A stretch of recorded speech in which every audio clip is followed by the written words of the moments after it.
You were known as a symbol for black love for a long time.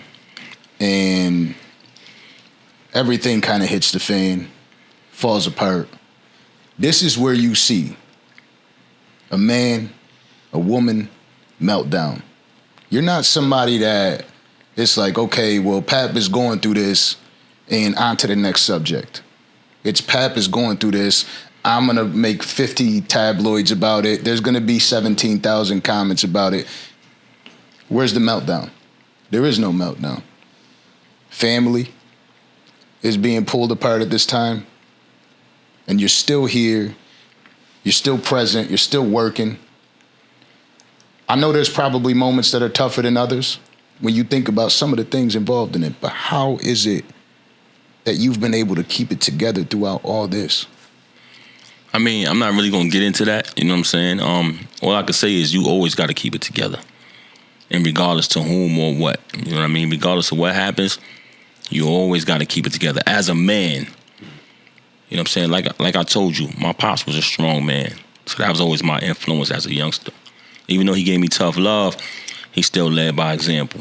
You know what I'm saying? Which is you always got to keep it together, regardless of what happened. I don't give a fuck if a tornado hit this house right now. We got to get up and pick the pieces up. Yeah. You know what I mean? We ain't gonna sit there and cry about it. There you go. You finished it for me. You know what I mean? You got to keep it moving. You know what I mean? I'm not gonna really get too much into that. It's about exactly. But what I can say is you always got to keep going. You know what I'm saying? That's what life is about. You know what I'm saying? That's all I can really say, man. The sun, after the tornado, the sun comes out the next day. Hell yeah. You know what I'm saying? The thing is now I recently spoke on this, and I've been speaking about it, but there's a statistic out there, right, that says that every 11 minutes, a man takes his own life for mental health issues. Really? Yeah. And like when you hear a number like that, it's like striking. It's like there's so many men out here that are trying to navigate through life, and then when those moments get tough, with family or finances, it's just like they're giving up. And it's refreshing to see that somebody, when all the pressure on the world will fall on your shoulders. And it's like, okay, the whole world is attacking him, but he ain't giving up. You know what I mean? He's still up there. He's still happy. You know what I mean? He's still making moves every day. And that doesn't mean that, again, that you can't have your own moments, because we all do. Right. But it's refreshing to see you navigate through this. Yeah, we human. That's a crazy statistic. Yeah. Every 11 minutes, somebody, I mean... A man. Yeah, I mean, you know what? Self-love, man, you got to love yourself. You can't love anyone else if you don't love yourself. You know what I mean? You should never be in a predicament when you want to harm yourself. You know, we all go through things. I can't sit here and tell you I haven't. You know what I mean? Of course. I haven't had my moments. Of course you did. I'm human. But that's not enough to break you. Nothing should be enough to break you, man. You always got to keep going. And like I said, man, you got to love yourself first. When you look in the mirror, what you see in that mirror, bro, before you can love anybody, you got to love yourself. You know what I mean? Never take your own life for something that somebody else do. Nah. Word. That's a crazy statistic. I looked that up. Yeah, it's a wild thing. And it's just something that I think about often with a lot of men. And I've been telling men, like, feel free, to reach out to us, and, possibly we could have either a conversation or we could have a conversation with somebody about that specific subject. Right. When you say mental health, what do you consider as mental health? Like, what do I consider as mental health? Like, yeah, like when you say that, like for me, like this is your bro. You know what I mean? Like, you supposed to check on him. You know what I mean? That's our duty as brothers. Absolutely. Like, some people only call you when they want something. It's okay to call your brother just to see how they doing. I feel like, for me, that's mental health, because we all human. We all, like you said earlier, we all go through things. So you never know what a person is going through. You know what I'm saying? They might come out and put on a face every day, but behind closed doors, you never know. So I just feel like, as brothers, it's our duty to check on one another. You know what I'm saying? Yeah, that's one of the cures for mental health. Just for me, yo, how you doing, bro? What's going on? Yeah, how's that job going? I mean, how's that idea going? You good? Word. You know what I mean? Like whatever it is you told me about last time. You still working on that? Right. Like don't just call people when you need them. Like you know what I'm saying? Facts. And I think that plays a major part because people feel alone. Sometimes you feel alone. You're like you don't got nobody, and that's when walls start closing in. My whole thing is ask twice. Because everybody asks you, how you doing? How's your day? Right. Yeah, happy Friday. Hey. But for real, how you doing, my brother? Mm-hmm. No, I know. But how you doing? Right. And then I'll get a second answer when I ask it that way. Well, man, shit could be better, bro. But I ain't gonna complain today. And if you bat me away twice, no problem. I'll give it to you. But I'm checking on you, dog. Nah, definitely. And sometimes I might do an accountability check too. Like I've got people now that we have this new visibility doing what we doing, and I'm sure this happens with you as well in your position. You're in a position where you can help people in numerous ways. So people would constantly call me, and I forgot where I was going with this. Goddamn it. You was talking about accountability check. Accountability. So right. They'll reach out to me and say, I'm thinking about starting this blog. I'm thinking about starting this podcast, this business, this company, this. And I'll call them back and be like, hey, bro, accountability check. I ain't calling you for nothing else. I just want to know, did you make that video? Did you get that recording? Did you submit that resume? Did you take an action towards what it is that you actually spent time telling me you wanted to do? If not, call me back. But if you did, tell me about it. How'd it go? Right. Let's do another one. Like accountability check. That's all it is. I don't want nothing else from you. I don't care about nothing else. Are you working towards what you told me you wanted to work towards? It was that important for you to bring it up. How's that going?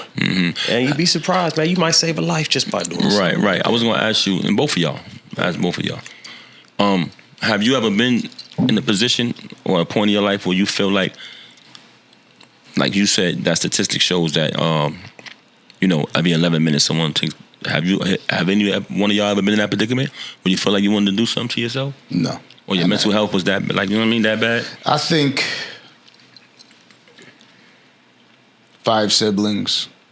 My mother raised us. She raised us very strong.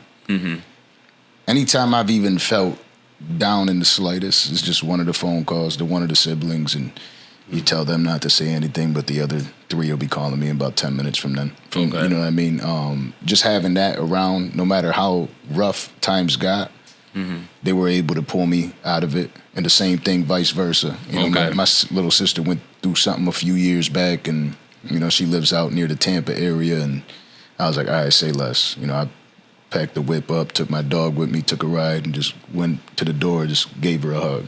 You know what I'm saying? Like it's whether or not you not only have those people in your life, but whether or not you're allowing them in your life. Right. You know what I mean? Because if you feel alone in those times, then you ain't got nobody saying, hey, you don't need to do that. Because you'll see the cry for help. Right. But sometimes you see the cry for help on an internet post and people think it's bullshit. You know what I mean? But if you have somebody to cry to immediately, somebody to reach out to and say, hey, and they could just be that voice for you, you don't feel alone in that moment. Because the toughest times through financial stress, through breakups, through loss of life is when you're alone in that room. You know what I mean? No matter what room it is, when you're alone in that room and you ain't got nobody else but you and your thoughts, sometimes that's the scariest place to be. What about you, bro? Word. Yeah, I've been through some things. Okay. I've been through some things, and I've been alone long enough to think about it to where I was like, I wonder if anybody would notice, But then all I can think about is the people that support me and that have helped me get to this point. I was raised in a Catholic household, raised in the church, and I just couldn't bear the thought of doing it to them. I kind of took myself out of the equation. And then I did what I suspect most real niggas do. I said, I ain't no bitch. Suck it up. Come on. Just show up. And I'll tell myself, you know what? Let's just show up to work for another day. Let's get to the gym for another session, or let's show up and do another episode and see how I feel about that. It's like a tattoo. You'll never regret waiting. Right. Okay? This is permanent. And I just couldn't bear the thought of how it would affect the people that I still genuinely care about. So how I feel about myself is irrelevant to how much I care for them and what it would do to them. I've seen their faces on the other side of the glass in Vizzo, okay? I can't imagine what the loss of my life would bring to them. I know, That's I right. know, I understand maybe I might struggle with the value of who I was to myself at that time, but I know for a fact that to those people I meant a lot. And so I said, yeah, I ain't no bitch. And not like to say not to say anybody who has those issues. Yeah, definitely. you know, I like the solutions that y'all both gave, because I hope someone out there that's probably going through that, they probably could use that same method to come up out of that. You know what I mean? Me, that's why I say self-love, because when you commit suicide, that's who you harming. You harming yourself. Yeah. So that's why I say before, and then most of the time it's because of the love of someone else. So that's why I say before you love anybody, first love yourself. When you look in that mirror, man, make sure I'm that nigga, I'm that bitch. Yeah. Pardon my language. Term of endearment, by the way. You got to, right. You got to, man. Right. Regardless of what you're going through, especially if it involves materialism or a relationship. You know what I mean? Nothing is worth you taking your own life. You know what I mean? The sun gonna come up the next day. Everything gonna be all right. Yeah. Regardless of what you go through. I would be honest though. Sometimes I get tired of taking the high road and giving people the benefit and doing right by this person and being right by that person. That comes with maturity, man. I had to learn that. You know what I'm saying? I had I had to get through it. That comes with maturity. That comes with maturity. The older you get, the more wise. We don't get older, we get wiser. There you go. You know what I mean? The younger version of me, I probably wouldn't be that guy.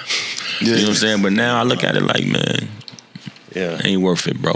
One of the things that somebody had said to me, because when I made that post, immediately a bunch of people started messaging me. I'm so happy that you're speaking about this. And then now immediately I gotta be there to, especially for the first few people that reach out, to try to like really be active and help them out. And you realize that you open a door for people to really spill.